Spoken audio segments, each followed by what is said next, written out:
af fisk i entréen. Radioen går for fuld tryk. Jeg hænger min jakke på bøjle og ømmer min værkende ryg. Konen giver kindkys og siger, vi skal have noget du ikke kan lide. Det skulle lige meget med maden.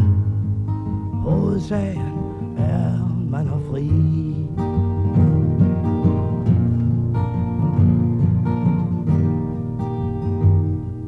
Jeg dæmper radioen en smule, og knægten bliver som sædvanlig sur.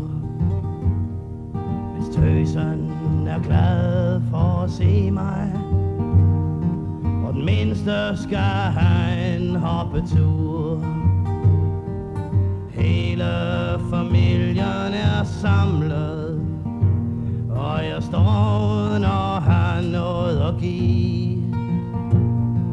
Man er ligesom tømt helt til bunden, hver gang man endelig har fri.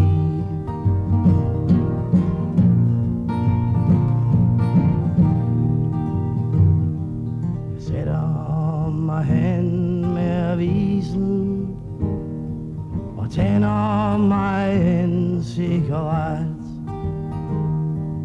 Konen siger, lad nu far være.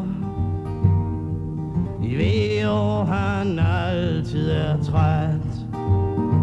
Jeg kan se, at hun har bestemt sig for en aften uden skænderi.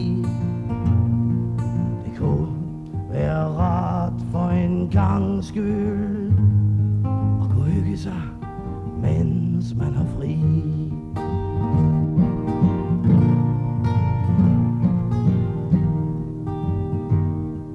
Jeg kigger på fjernsynsprogrammet, og det ligner selvfølgelig sig selv. Og det skulle også lige meget, hvad de sender. Vi ser det som regel alligevel. Konen siger bare i dag, hold dig vågen i hvert fald til 9. Det er hårdt, når man ikke engang må sove. Jamen det er sgu da derfor man har fri.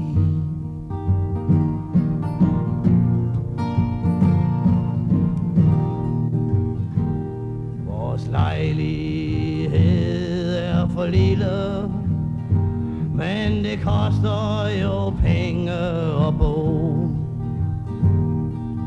Ungerne leger i stuen, og jeg må råbe højt for at få ro.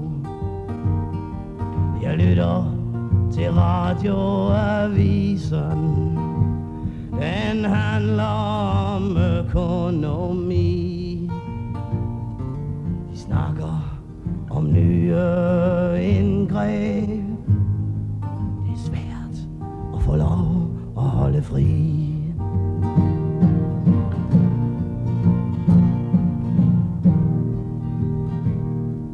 Den lille leger med klodser i bare røv og stumpe bluse. Han sidder inde under bordet, og der bygger han velhaverhuse. Der er vrøvl igen ude på Tuborg, og måske skal vi sympati. Man burde jo tænke på noget andet, men det kan sgu være svært at holde fri.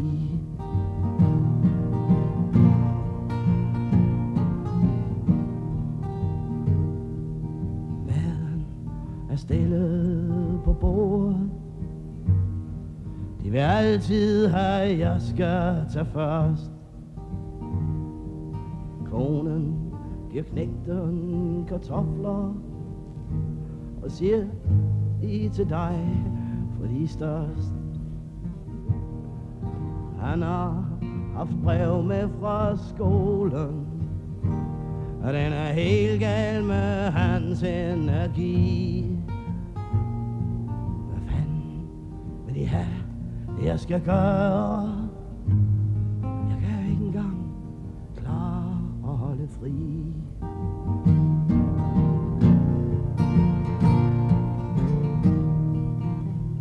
Ja, det var fyraften.